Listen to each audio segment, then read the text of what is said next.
So, very good afternoon, sir. Yeah, good afternoon, Professor Mahapatra. Yes, sir. So, in this ninth lecture session, we will listen from Dr. Surajit Devanath, head of medical laboratory technology, Women's Polytechnic Tripura. His topic of presentation is optimization of biodiesel recovery from waste biomass using engineered microbial cell, a hands-on session of on biomolecular aspect. Before presenting, I must speak few lines about him. Dr. Devanath currently is the head Department of Medical Laboratory Technology, Women's Polytechnic, AICTE, Tripura, with more than 13 years of experience in biomedical research and high level of teaching. Dr. Devanath participated in various academic work in institutions of Germany, Denmark, Hong Kong, beside in premier Indian labs such as AIMS, IIT Kharagpur, IIT Guwahati, and NBPGR. Dr. Devnath is the recipient of Young Scientist Award from different agencies like DBT, DST, CSIR. Recipient of Data Trust Grant for CME course in Royal Challenge of Pathologist, London. Reviewer of several Scopus SCI indexed journal published by Elsevier, Springer, Biomed Central. Along with regular academic activity, he is also engaged with several biotechnology companies in northern and western India as a consultant. He have conducted various workshops and talks, acted as session chair in international conference sponsored by national, international academic agencies. He delivered numerous invited talks in national and international academic gatherings. Currently, he is guiding groups of international students for their internship from Russia, Turkey, West African countries. Dr. Devanath filed to patent in 2020-21 in India on biotechnology. So now, sir, over to you, sir. Please, sir. Sir. Thank you, Professor Mahapatra. I also would take the opportunity to thank AICT Atal for providing an interdisciplinary platform for discussions. For example, this Department of Chemical Engineering is conducting this uh, uh, mm, program, but I myself belong to biomedical engineering and sciences, but with our shared visions and the objective to contribute significantly within our limited means for bioenergy and green fuels. So I thank you all for giving me the opportunity to discuss in this August gathering. So I shall be sharing my this thing today. Screen. Okay.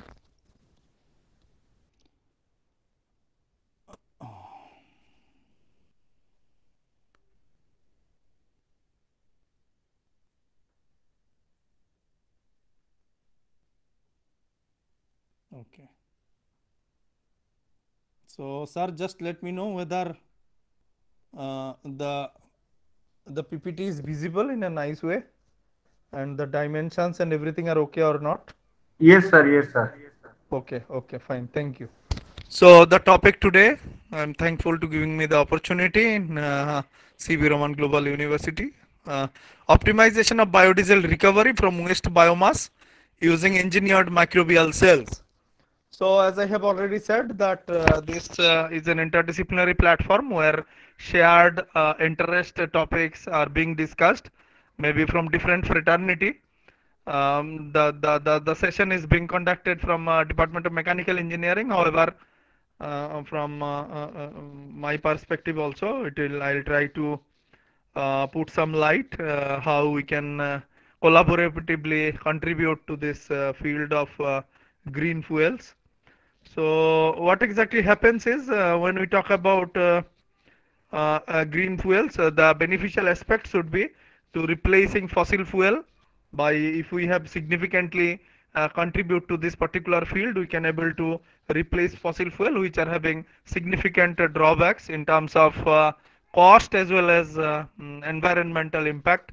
Then we can also able to recharge the groundwater level, which is a significant problem these days. As you know, in many big cities such as Chennai also, there has been some cases of severe shortage in usable water, and therefore through train this water could have been transported to this huge big city.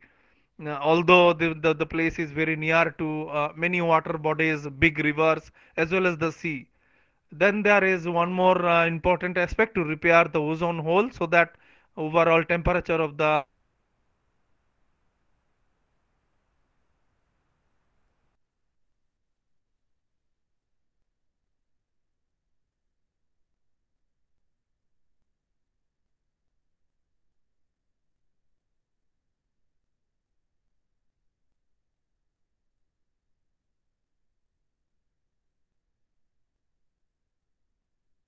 in order to Sir, you have uh, okay, sir. Okay, continue. is there any issue? Please tell me. Sound not Sir, audible, sir? your 2 to 3 minutes it was mute, sir. Oh, I see. Okay, okay. Okay, I'll go once again then.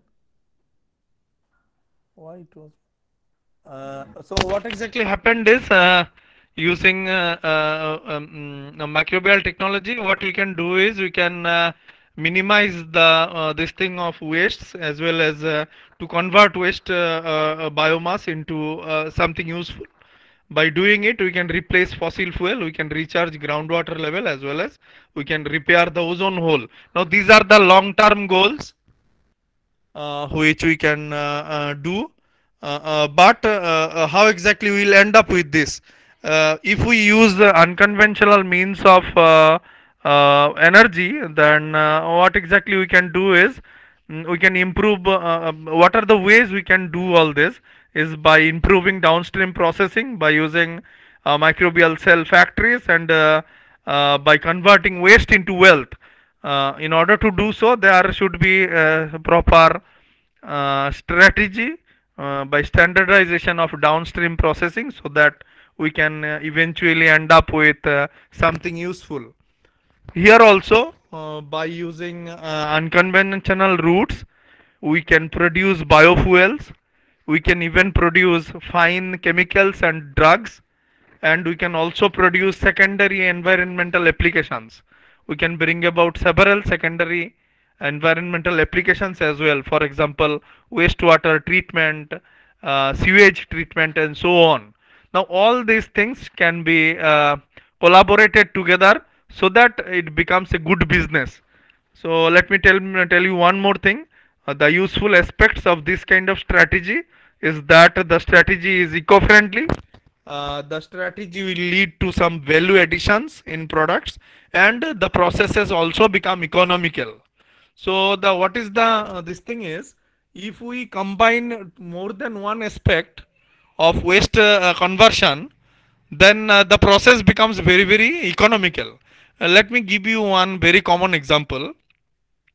So in many of your municipal area as well as in rural area, you will see that there are some wastewater treatment plants, isn't it? But you will also see that these wastewater treatment plants are mainly run by the government or the municipal corporation. No private entity are interested in it. So, what is the reason that private entities are not interested in wastewater treatment, waste recycling?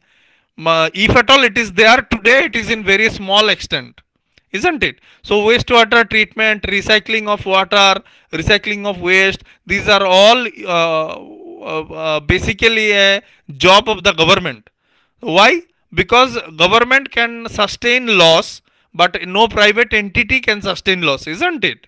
So is there a possibility that we can make it profitable? So how can we make it profitable? Wastewater treatment.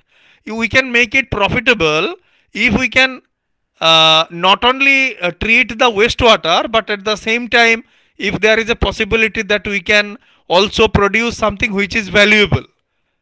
So according to this discussion, valuable things could be a biofuel. It could be biodiesel also. So is there a strategy that in one hand we can do wastewater treatment, and on another hand we can produce biofuel?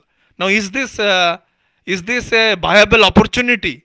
So in our lab we were trying to explore this particular problem. We were trying to put wastewater treatment along with production of biofuel. Now while doing so, we identified several problems, okay, and we also tried to overcome those problems. So this discussion today is all about those problems and how we tried to overcome these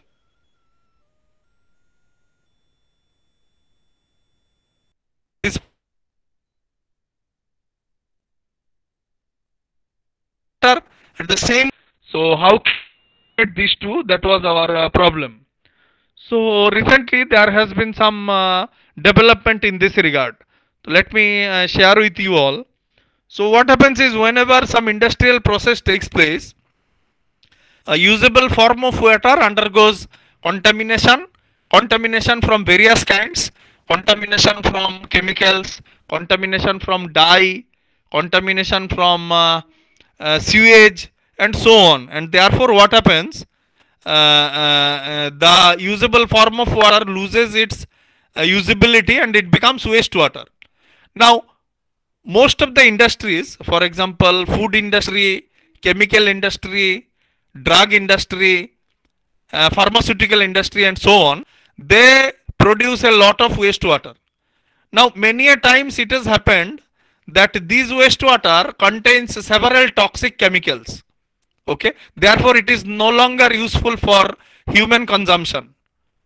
But a very interesting feature is there are some microbial cells. Now microbial cells are very small cells which you cannot see by naked eye.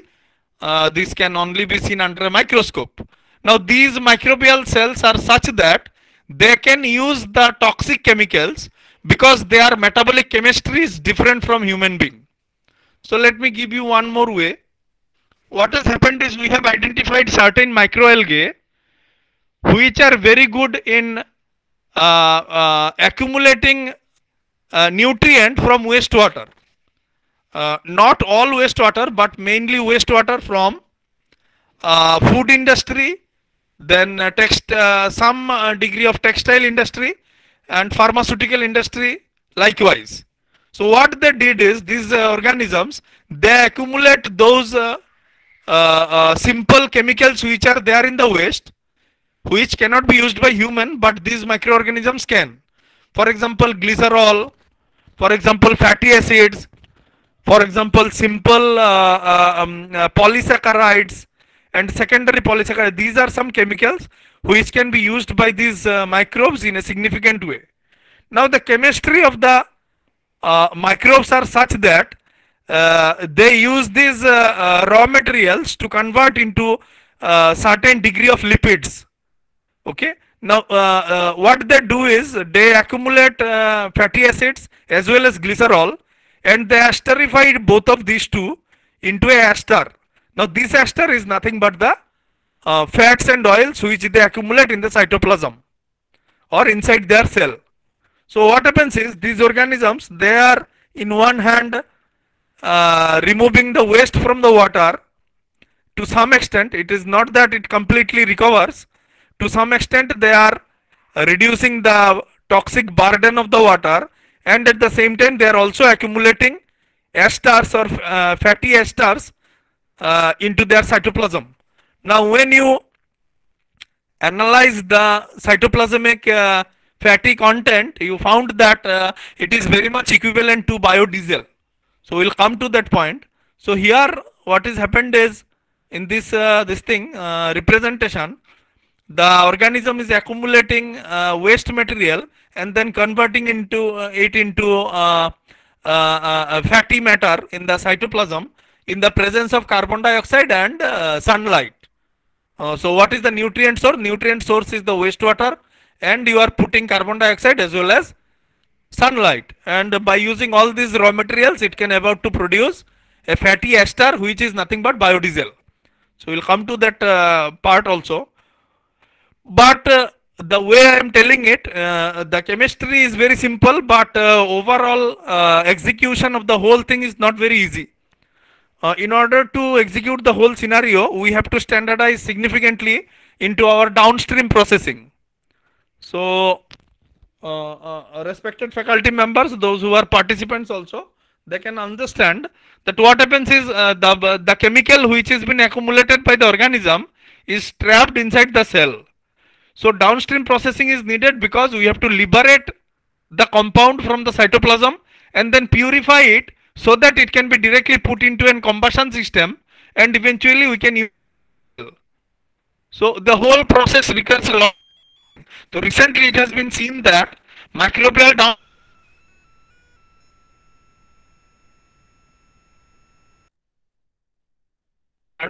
during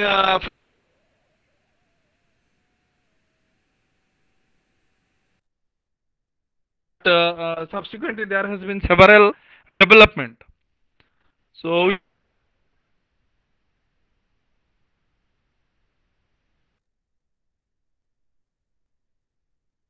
microbial cells, but not by human being. So out of that there are alternative saccharides. Now these are saccharides or carbohydrates or biochemicals which cannot be used by a human being but by microbial cells. Then there is crude glycerol. So crude glycerol again is no useful for human being, but microbes can use it. Now crude glycerol is a waste material which usually comes from industrial waste, from pharmaceutical industry as well as cosmetic industry, as well as some just one second.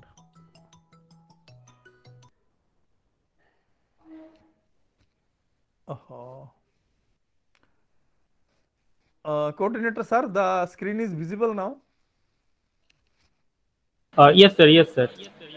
Oh, so what exactly happens is, these are the compounds which are present in the what we call is wastewater and no longer useful by human being. Then there are some certain hydrophobic compounds as well as other organic wastes. So most of these cannot be utilized for human because these are compounds which will cause several discomfort when if accidentally consumed by human being.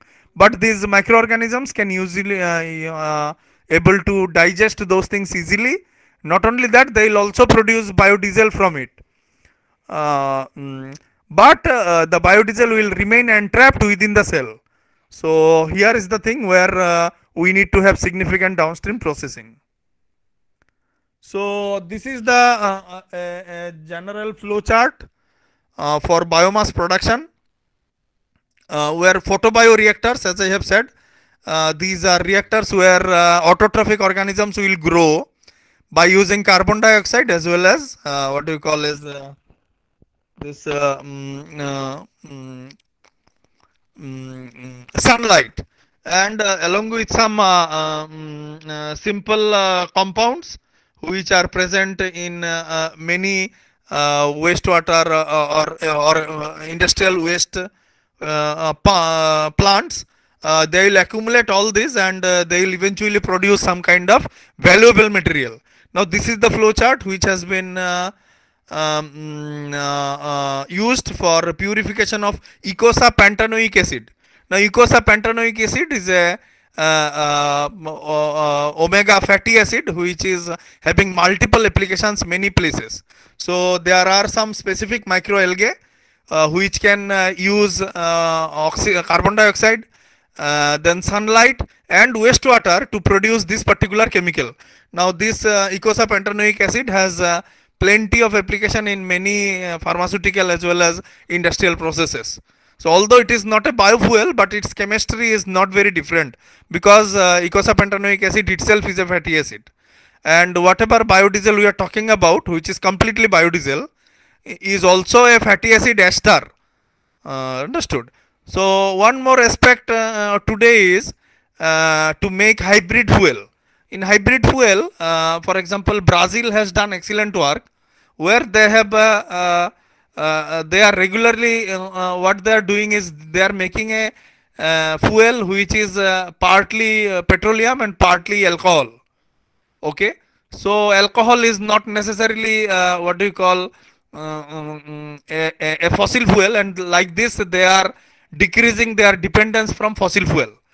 But there is a hindrance in this particular strategy. Okay, so what is the hindrance? Brazil is a country where they produce a lot of sugarcane and several other starchy compounds, and by simple what do you call fermentation process, they will accumulate a lot of alcohol. But Indian scenario is not like that. Okay, and one more thing is alcohol has many other in the industry, as well as like scenario your 70% ethanol. So in this case, ethanol use of ethanol as a biofuel is not very smart option if you are if you belong to a country like India, where it is not over, it is not very surplus of ethanol everywhere. Ethanol production itself is very costly, and in India it is not a very cheap thing. Although in Brazil it could be a case, because they produce a lot of sugarcane and many other things. Anyway, so what exactly happens is we are looking into a process where it is completely green, and we are not just adding some extra thing in the petroleum itself. This is one more flowchart where you can see one more bioprocess where biofuel accumulation is done through microalgae process only. Now microalgae are algae which are autotrophic organism, green in color, and they depend mainly on carbon dioxide as well as sunlight. Now in our lab we can able to standardize a particular kind of microalgae which will accumulate this waste, and then able to accumulate which will use this waste present in agricultural industry as well as food industry, and they can also accumulate the fatty acid inside the, or fatty acid ester inside the cytoplasm. Okay, but one more technical drawback is there. So let me explain you this technical drawback. What exactly happens is in biodiesel production or biofuel production, there is a huge dependence on centrifugation, because what happens is these microalgae cells are very minute and they remain suspended in the matrix, that remain suspended in the medium, and it is very difficult to accumulate all these microalgae in one place.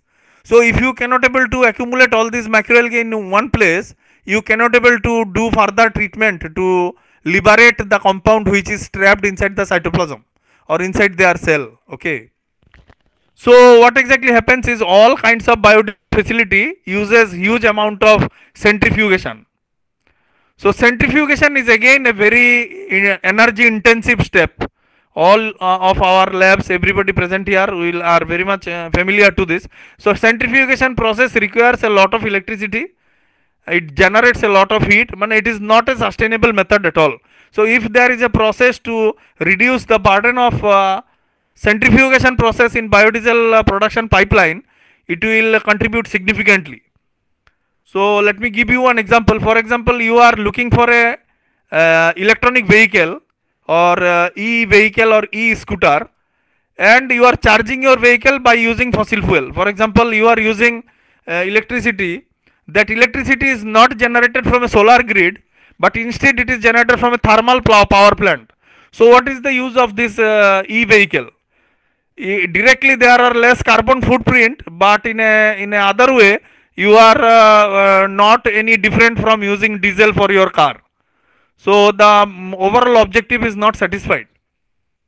So is there a process to reduce this burden? Because we have seen that these microalgae are so tricky that they remain suspended and do not necessarily form a biofilm or a what do you call is a three-dimensional matrix. They remain suspended. So many of you, if you are very much familiar, if you have visited recently to some rural place where there are some ponds, you will see that whole of the pond is green in color, isn't it? Why the water has become completely green in color? Because the macroalgae is floating, and it is not that a certain area it is green and certain area it is not green. The whole pond becomes green when infestation through macroalgae takes place, because macroalgae cells are like this, they remain independent and they do not remain settled somewhere. So what happens, it is very difficult if the macroalgae has accumulated some fatty acid or biodiesel inside the cytoplasm. Until and unless you accumulate all those together and then liberate it, there is no point having it.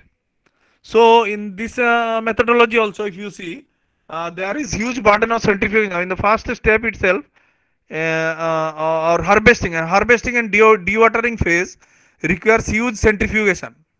Okay, and subsequently in other phases also, is an important step, and ultimately you will acquire the. So centrifugation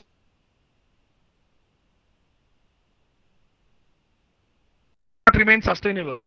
Again, one more example where harvesting, dewater, and drying phases are there.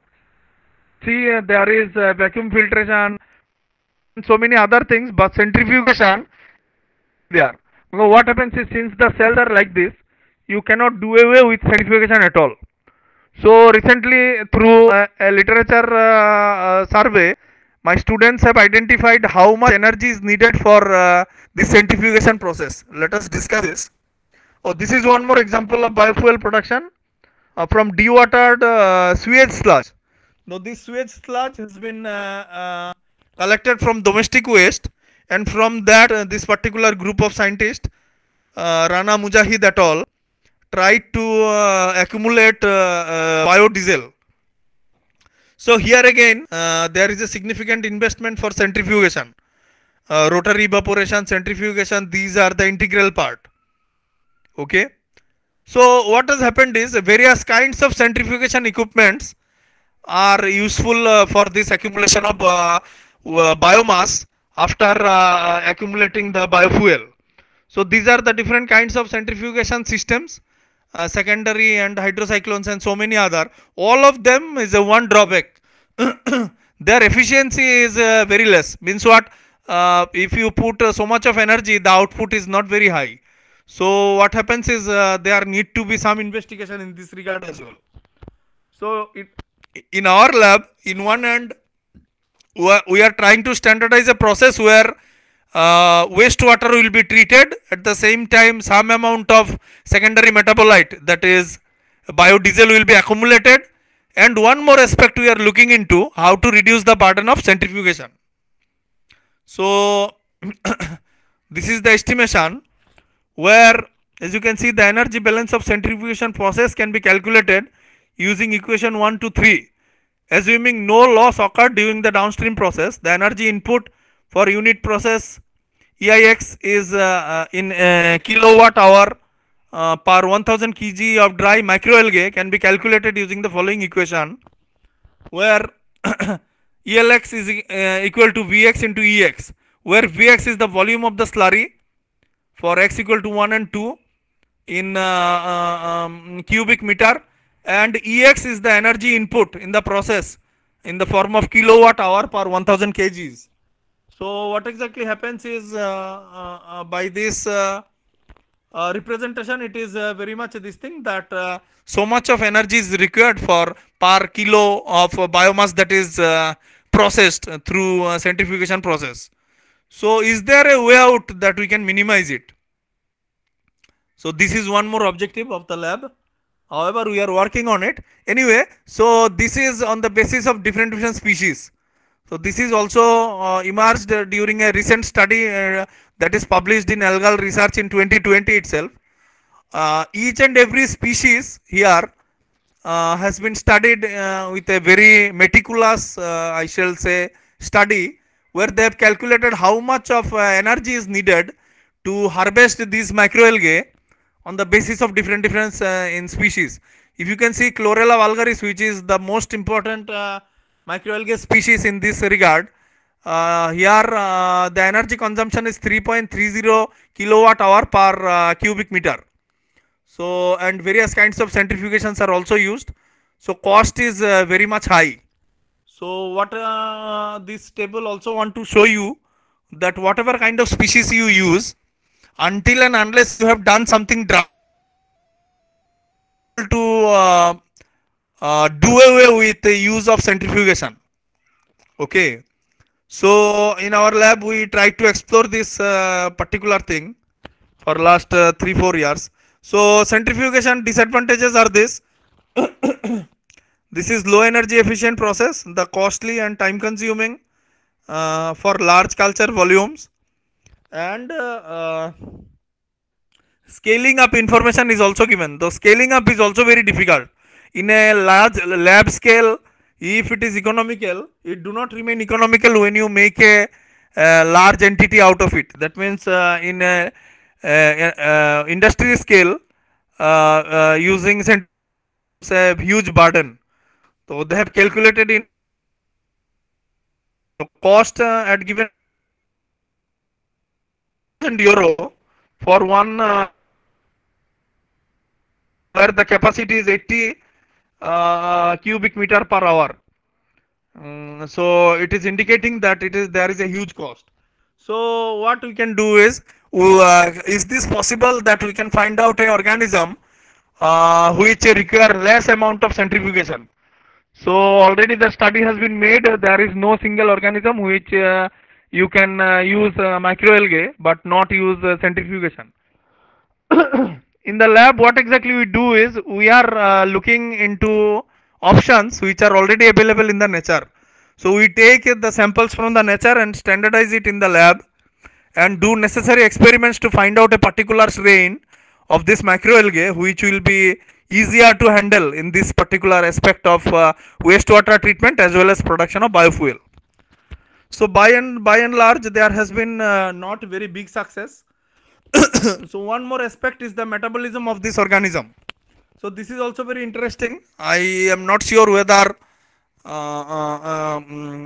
the participants who are already there have much interest in this particular regard, because this metabolic engineering is entirely a biomedical phenomenon.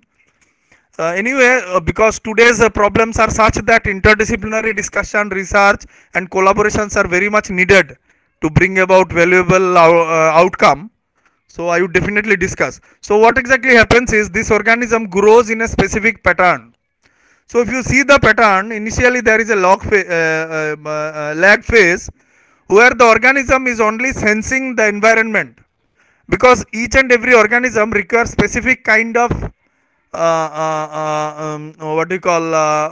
parameter for its growth.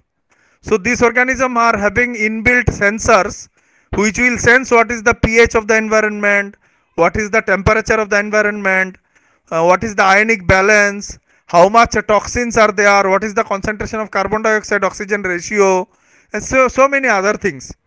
So in the first phase of the growth of the organism, it is only sensing that is taking place, and therefore the growth of the organism is very low, as you can see lag phase. So once everything is fine, the organism finds that everything is okay, then it will start to multiply. Okay, so it will start to multiply and increase its number. So while increasing the number, there is a log phase. As you can see, there is a logarithmic growth phase where substantial increase in the number of the organism will increase. That is, the increase in the biomass will take place significantly. But the problem is, during this log phase, growth phase, only the organism number grows, but not the mass. Okay, not the dry mass, only the number of the organism grows. Why? Because the accumulation of biofuel will take place in the next phase, that is called stationary phase. Now in stationary phase, what happens is, sufficient amount of organism has already been grown from 2 to 4, 4 to 8, 8 to 16 likewise. And now what it is doing is, it is in a comfortable position and now it is exploring all opportunities. So what it does is, it accumulates a lot of biodiesel into its what you call cytoplasm, and it increases its volume. Okay, so we have to engineer this particular stationary phase. We have to do something with the medium in which the organism is growing, so that it reaches the stationary phase little earlier, so that it gets sufficient time to produce some more amount of biodiesel in its cytoplasm. So there is also an aspect of metabolic engineering here. So later on there is a decline phase. Now in decline phase, what happens? In the decline phase, most of the organisms will die due to toxicity. Okay, so it is, we have seen that there are certain limitations of the organisms. They cannot withstand any kind of environment, and due to build up of the toxin and metabolic waste, they will start to die. So before reaching this phase only, you have to accumulate and start the centrifuge, so that all cells become concentrated in a single area, and then you will start your bead mill or ultrasonic vibrator or ultrasonic tissue homogenizer, which will liberate the biodiesel that is trapped inside the cell, isn't it? So this was one aspect of metabolic engineering that is also there. So this is again the calculation of doubling time for this particular organism, where 4 to 8 like this it will grow, and organism growth and recycling process has also been calculated. In an industrial reactor, it is given by dx by dt mu into s x into I k dx minus k dx, where in equation 1 x indicates the microbial biomass concentration in gram per liters. The term mu s is the substrate concentration dependent specific growth rate. So these are the estimations through which you can calculate how much of biomass will be accumulated in a given time, when you are certain about the optimum pH and all other aspects in the bioreactor. Now coordinator sir, may I request you to please play the first video, so that our participants can also understand why exactly we are looking into this area. So Rudranarayan sir, if you are available, I have shared with you some links in the email. So can you please copy the YouTube link and play the video and share your screen, sir.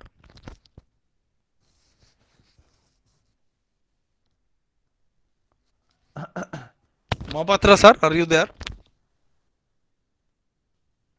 Anup sir?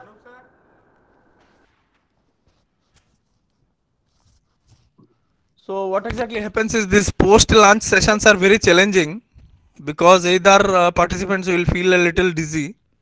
So we try to put it a little this thing, so that by audio visual display, people will try to concentrate more in a nice way. 1 minute, I am going to. Sure. Only from the email, if you copy the link in the browser, it will start a this thing, what do you call, a YouTube link, a video. The video please run sir in mute condition. You switch off the audio, only the video will run, but I shall speak during this the video. Okay sir. So there are many aspects of it. Sir, it is mentioned, you can like that this account is not yet eligible. 1 minute. 1 minute. We can do one more thing. So what exactly happens is, there are various aspects to it. Along with the growth kinetics as well as the chemistry, we have to look into many such matters when we are using microbial cells as bioreactors. And in the video, there has been some very good demonstration that why exactly we need this.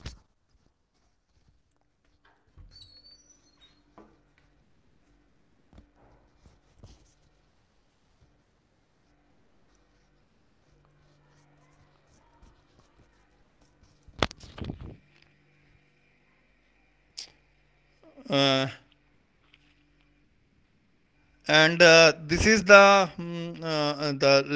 later explanations. We can also calculate the growth and decay in a lab also. So previous this was for the industrial bioreactor. This reactor we will see now how it looks like. And for the lab also we can do the calculations of how much growth biomass growth has taken place in a given period of time in a petri dish. What we do is in the lab for growing of this particular microorganism we use small dish where we put the media and let the organism to grow. So while it grows we calculate the biomass, how much biomass it has been produced, and accordingly we can calculate what is the in which stage it is growing. Then accordingly we can start manipulating the media and try to enhance or enlarge the stationary phase. So this is another aspect to it.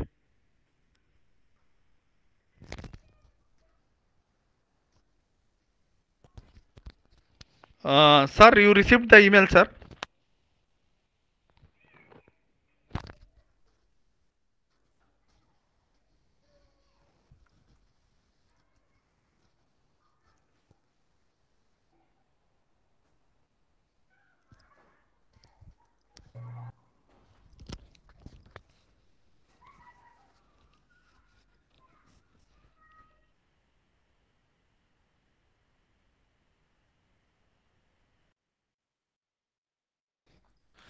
So all over again.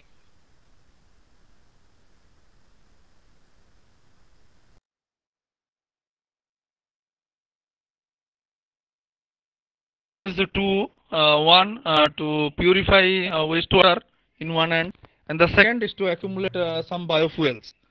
So sir, please make it full screen and switch off the audio, sir. ठीक ठीक. So please play the video, sir. Start. Okay, fine. So as you can see that the energy economy is a huge this thing where day by day the requirement for energy is increasing, and in 2020 also it has substantially increased, and the projections for 2035 also is very high. So therefore there is a desperate need that we look into the innovation aspect of energy generation. So today what has exactly happened is there is an integral R&D approach by the fossil fuel industry itself. So there are two ways it can be explained. So one kind of school of thinking are working to explore more and more fossil fuel. They are collaborating with industry, they are collaborating with institutes, even independent researchers to find out more ways how to accumulate more and more what do you call is क्या बोलते हैं इसको, fossil fuel. So they are producing a innovation ecosystem where what they are trying to do is they are collaborating with many such people to find out how exactly what do you call is more and more amount of fossil fuel can be accumulated. So in order to doing so, they have designed a particular kind of innovation. So as you know, the fossil fuel are very limited these days. So they are making use of a technology which is called sonar technology to find out where are the hidden reserves of fossil fuel. Okay, now see, these are the vehicles which are emitting. It is usual vehicle which goes into a road, but there is a thing that there is a sonar technology embedded. So the sonar technology is also embedded in all the ships that are there. So whenever they go, they are trying to explore continuously where are the fossil fuel reserves. Okay. In order to improve the efficiency of the system, what they do is wherever they find a small area, they analyze this particular area and they generate a lot of data. So data analysis plays also a big part to find out what is the location where how much amount of fossil fuel is there, what is the best possible way to explore it in an economical way. So wherever there are less amount of fossil fuel, they are not leaving it. What they are doing is they are putting a pipe inside the earth and they are putting salt water into it, brine water, and then they are pumping the this thing, what do you call, the fossil fuel through a pipe, because the fossil fuel is very small amount and it is remaining there as a hard stone. So they'll dissolve the stone and liquefy it, and then they'll accumulate the fossil fuel and then do necessary distillation process to grade it into different kinds of fuel, petrol, diesel, and so many other things, isn't it? So they this kind of business school process are having leaving no stone unturned, so that each and every drop of fossil fuel can be accumulated. So if we can produce more and more fossil fuel, so what will happen? The cost will eventually come down, isn't it? For example, today you know that United States has dissolved some huge amount of fossil fuel reserve, which they call strategic reserve, to put it in the market, because the fossil fuel production is not significantly increased in this couple of years. So this is one aspect to it. But what the fraternity like us who are looking for a green solution to it, what exactly they are doing? So they are exploring all possible opportunities again. As I have said, to make wastewater treatment a lucrative business, we need to make it by making it wastewater treatment as well as production of bio can take place hand in hand. Until more and more industry will come, private entity will come, they will in one hand do wastewater treatment, in another way they will also produce fossil what do you call is biofuel. But as you know that a completely green fuel is still not available, and it is not available in the market. So what was the drawback? The drawback was again huge investment in terms of centrifugation, huge investment in terms of R&D and so on. But some industry has come up with some solution. So may I request again Rudranarayan sir to play the second video, so that you can see what exactly is going on in the industry in this particular regard. Mohapatra sir, second video please.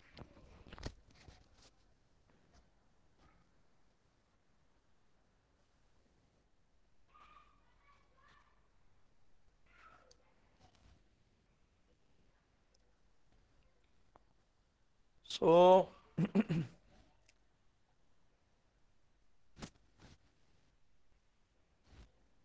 so in that video, it has also been produced by some third party. So what exactly happened there is, okay. So this is a organization who are proposing for biodiesel from green, completely green concept. So this is oil which can useful for many different usage, which is the need for today's economy and industry, from jet fuel to industrial fuel to automobile.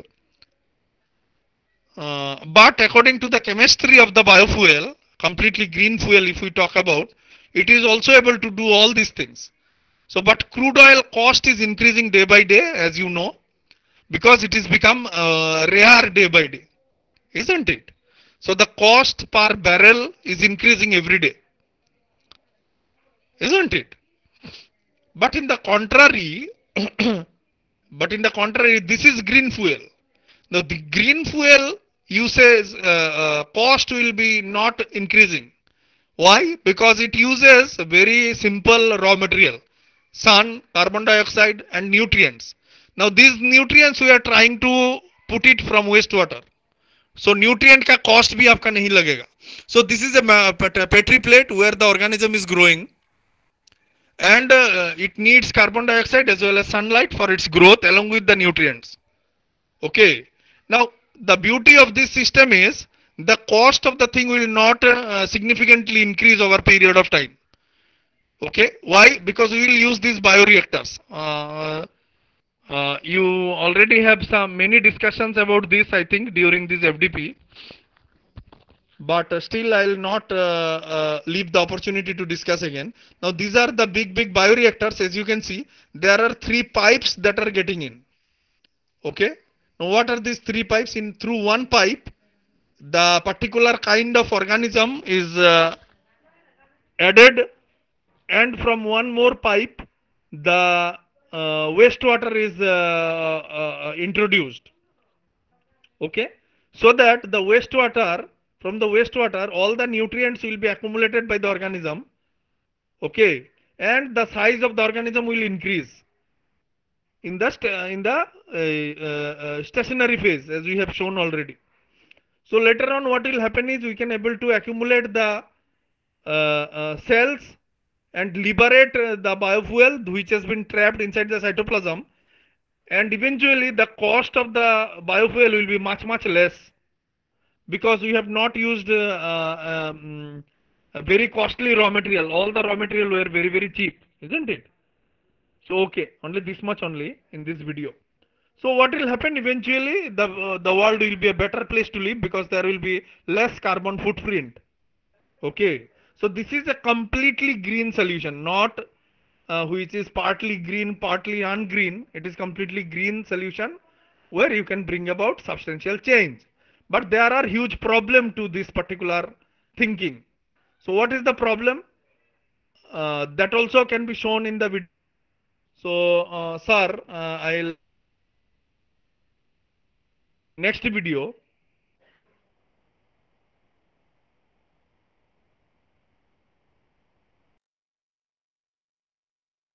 Talk about the problem of this system. Okay, in this particular video we have seen that there are huge opportunity. It will be less costly, everything, but the problem is also there. So sir, please play the next video so that our participants can feel what else can be done in this. Sir, please play the third video. Then I'll once again go back to the PPT and start discussion. Okay, please make it big. Okay, now this is an industrial scale biofuel production facility. See the color of the pond, it's completely green.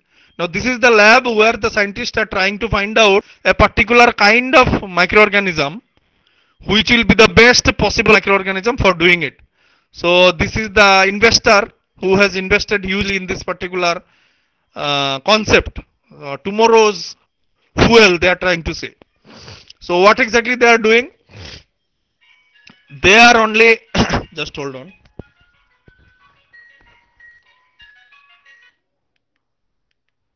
So what they are doing is they are using sunlight. As you can see, it is all open in the pond and the water is constantly moving. The color of the pond you see completely green because all microbial cells are suspended in it. Okay, but there is a problem. The problem, they are hiding, these people. Why they are hiding? Because they are making it industry, but for a particular kind of market, not for open market like India, not for a large market like India. Now see, sir, make it large only. This is a technology through which they are analyzing each and every cell. They are studying the growth of each and every cell by a process called, can you see small green droplets, they are moving. Sir थोड़ा आगे जाइए, एक second आगे in the video, 2-3 second आगे जाइए ना, मतलब backward जाइए सर. हाँ, ठीक. So what is happening is they are trying to see each and every cell, as you can see.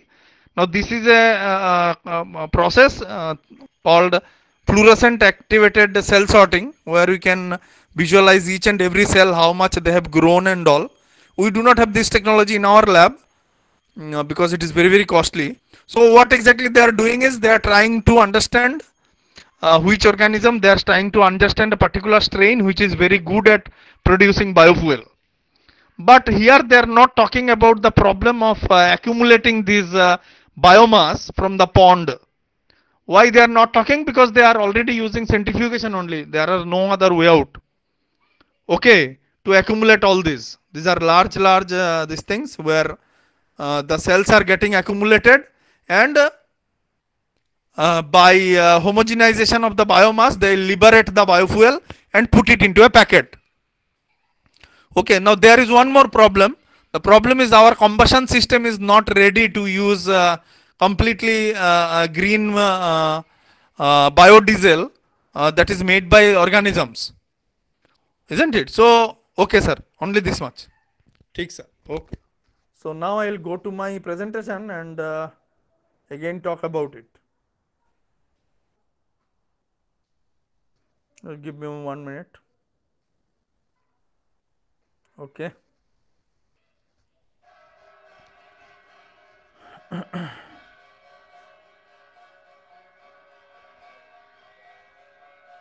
Okay. So, sir, madam, please see. So this is the reactor, which is a lab scale reactor.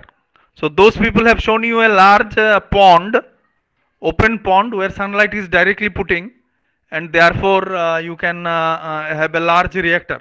Now this is a lab scale reactor which is no different from the pond.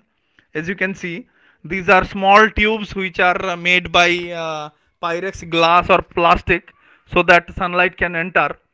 And there is also a regulatory exhaust through which the spent material will come out, and by this tubular photobioreactor we can produce we can culture these biofuel producing microbes.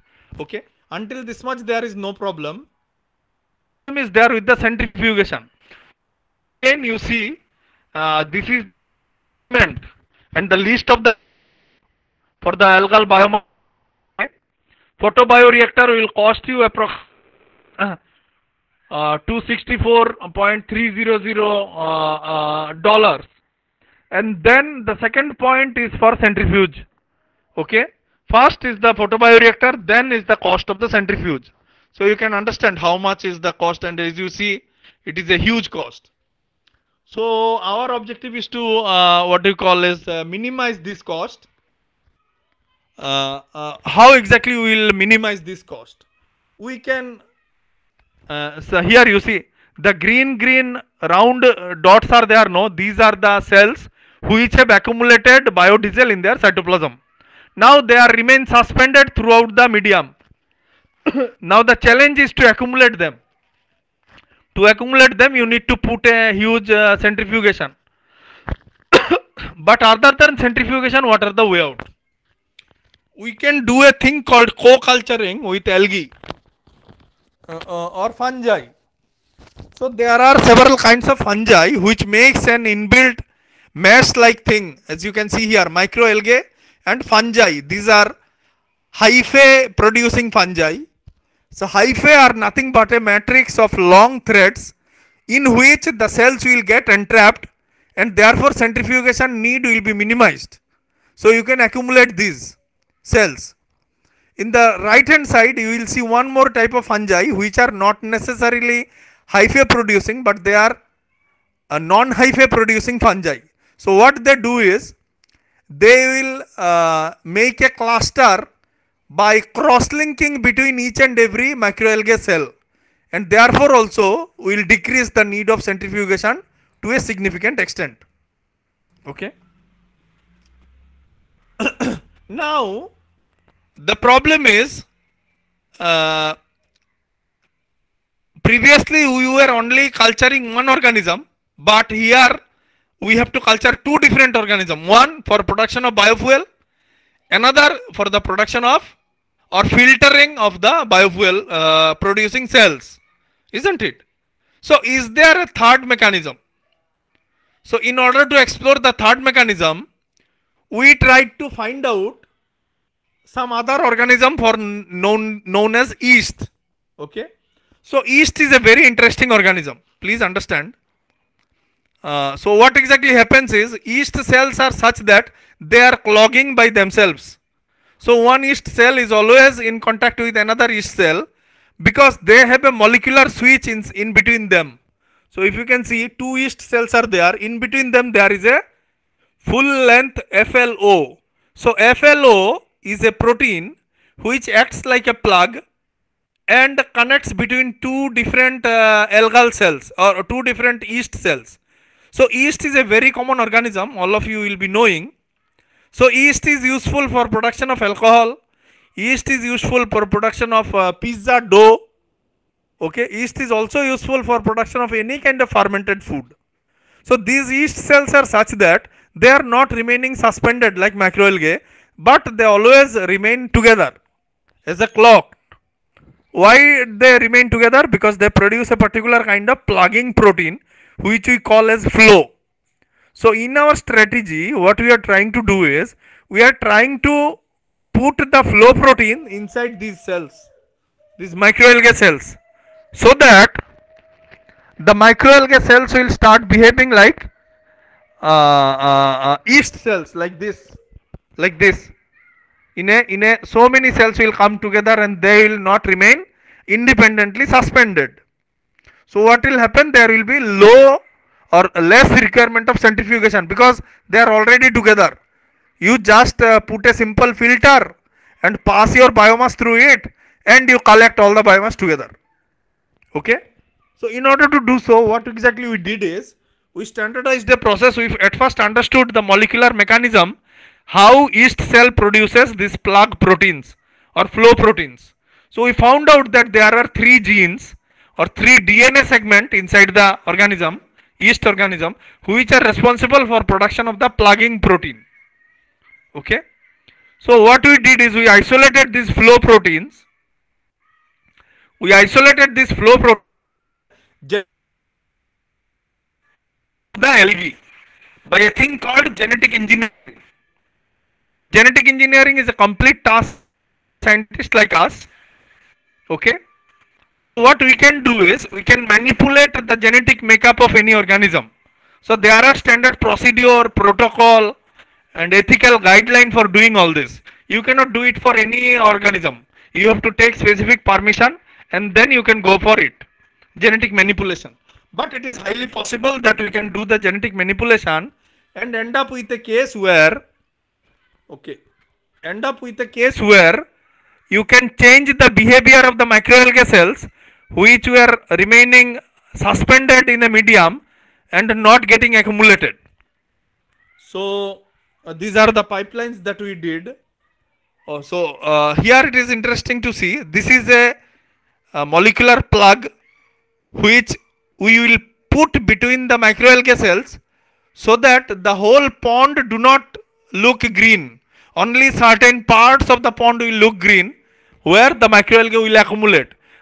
Initially they will remain suspended, but once the biodiesel has been accumulated inside the cell, they will not remain suspended, but instead they will form a colony kind of thing where all cells will come together, and then the need for huge centrifuges will be minimized.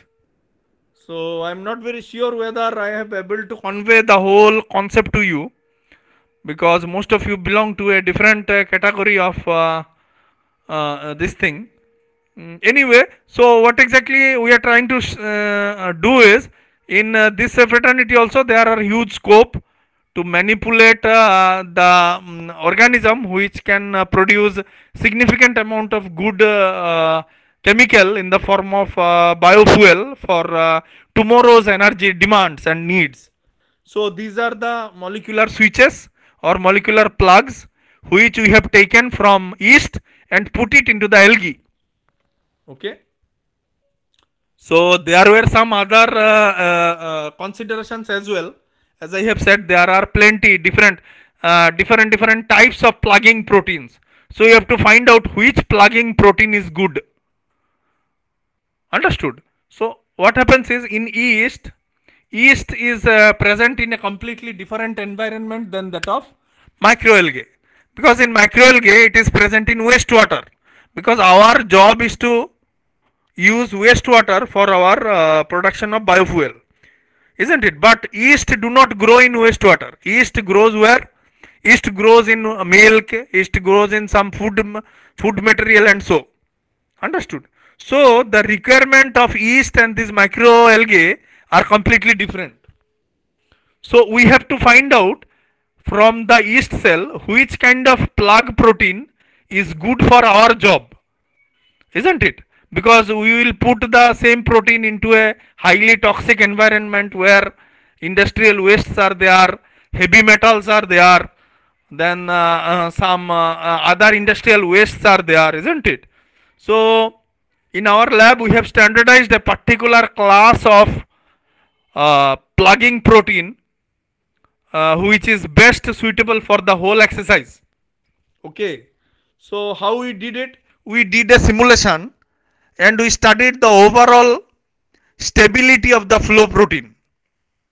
Okay, so let me give you one example. For example, in the wastewater, the ionic imbalance, pH imbalance and temperature imbalance are very harsh. The environment is very harsh. In that harsh environment, the protein will instantly get degraded. Okay, this protein I am talking about, just hold on.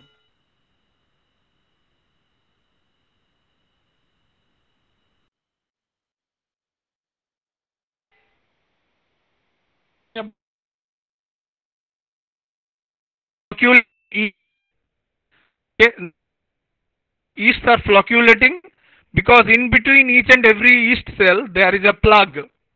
The plug name is FLO. So these FLO kind of thing are there in plenty.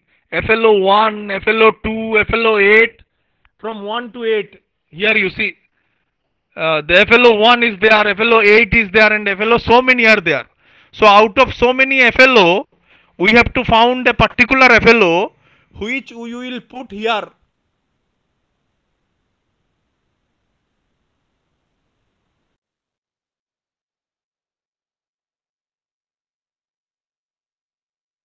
They do not remain suspended in the whole pond, but they will form floccules, or they will form small colonies, and they will remain stationary in a certain area, not suspended in the whole pond.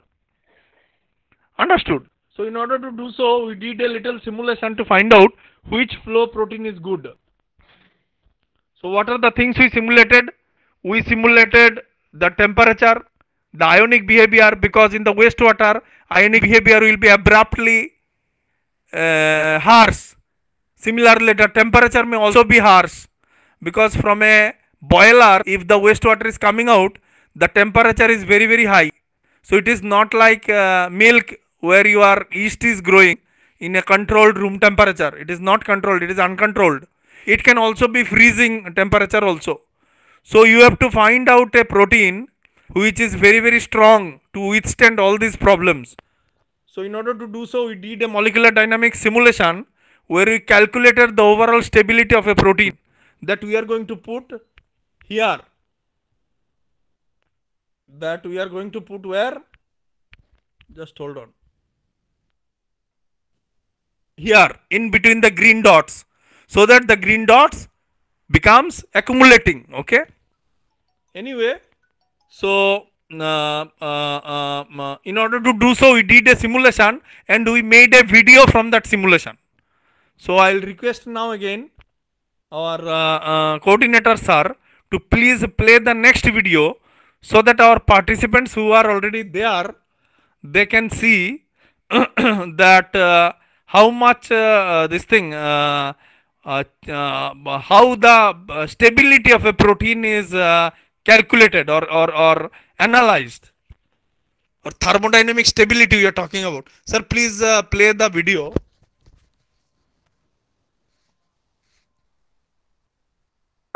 Fourth one. Yes, go for the fourth one, sir.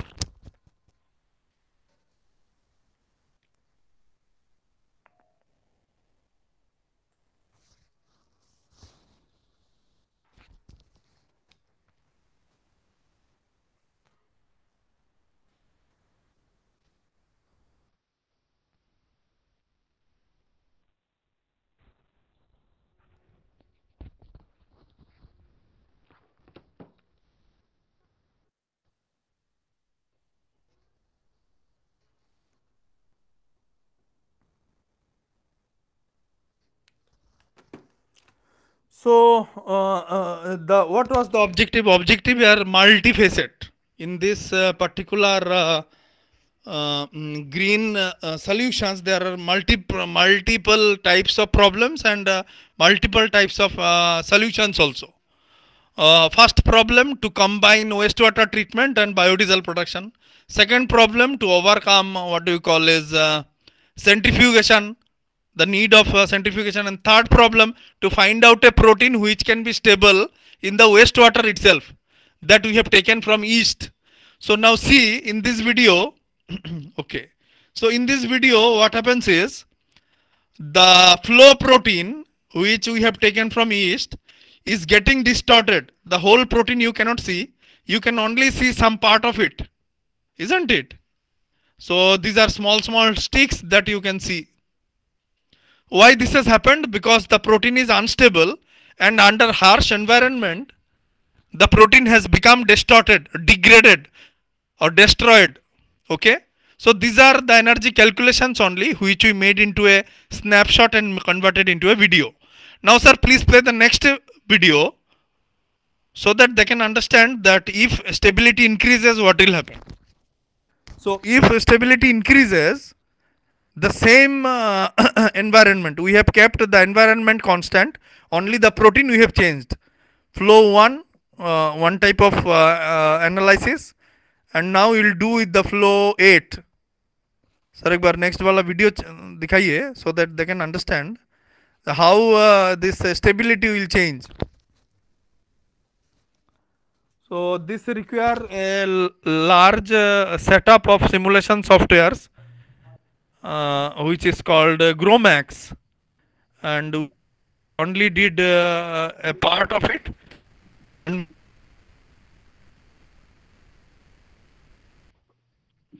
Now here you see the ribbon protein.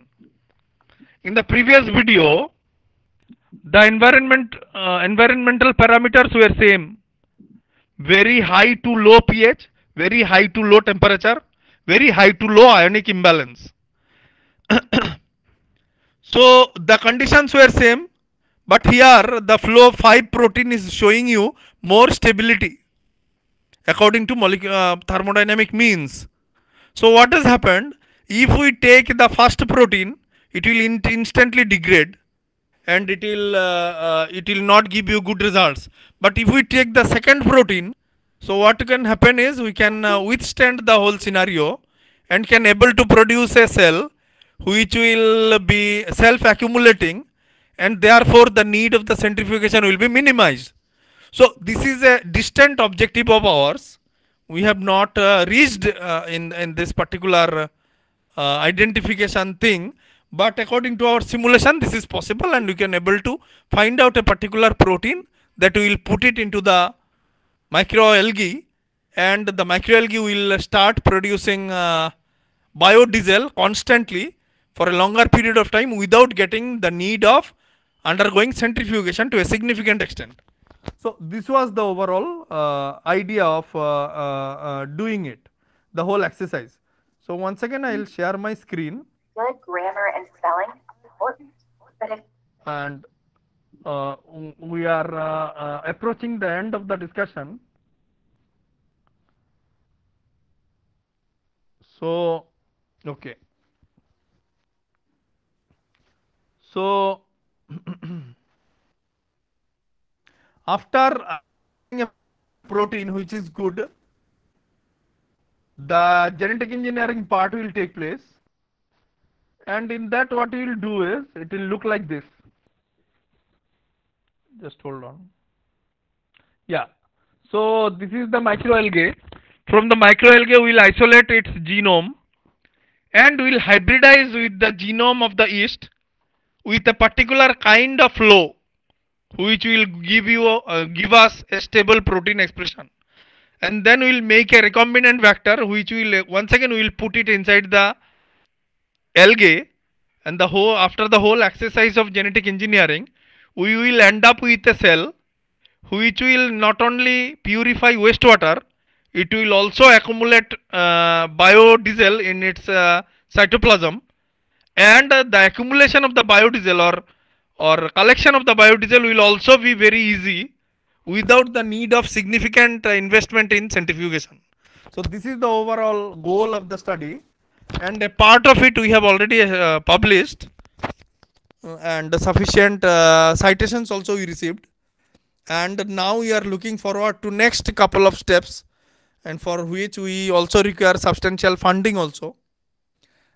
Since we are dependent on this simulation strategy, our cost will drastically reduce, because we, instead of previously doing 10 experiments, we will do 3 or 4 experiment, and we will able to find out what exactly will happen with the protein.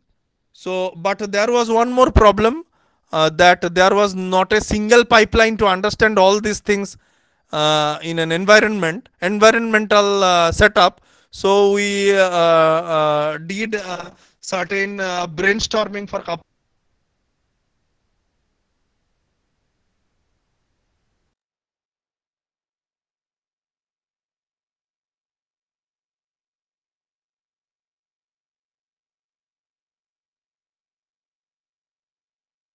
Sure that we will have the grant, and eventually we will able to market our strategy also. And we have collaborated with an MSME for monetizing our product. Initially, it will only be launched for research purpose, and subsequently, we are trying to put it as a license to industries as well. So this is our long-term goal, and by saying this, I would like to conclude. And I'm thankful to the organization for giving me the opportunity. And if there are certain questions, if I can answer them, I'll be happy to answer them. Thank friends also who are still there. Audience, any question from audience?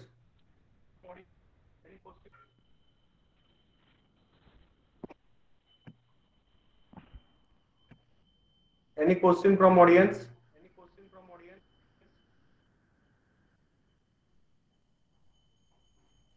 If you are having any question, just write it in chat box also. Yes, yes, that you can definitely do. So the overall thing was multiple aspects of this.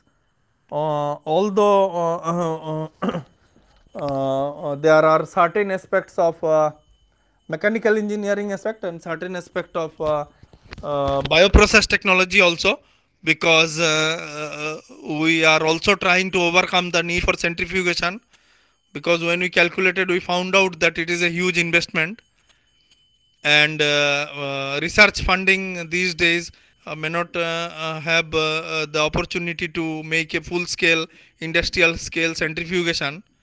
It itself will take 25 lakh rupees, and we will end up with nothing. So we are also trying to explore this opportunity, and although it remains a distant objective, but we are certain that with good collaboration between good labs, we will eventually able to explore this opportunity as well.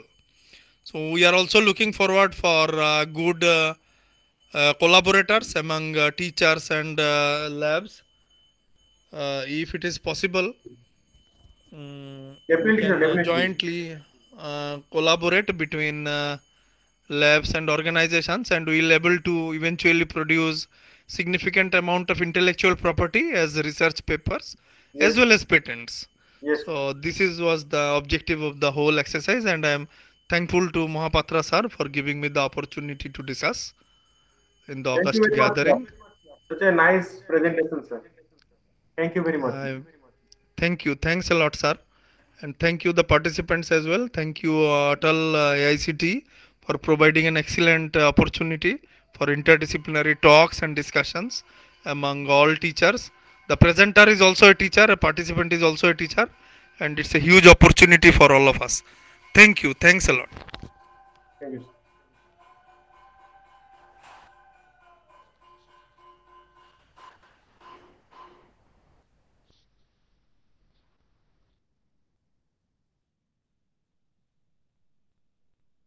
So participant, the next lecture was started from in tomorrow 10:15. So everyone should present. Today I can conclude this session. Thank you very much.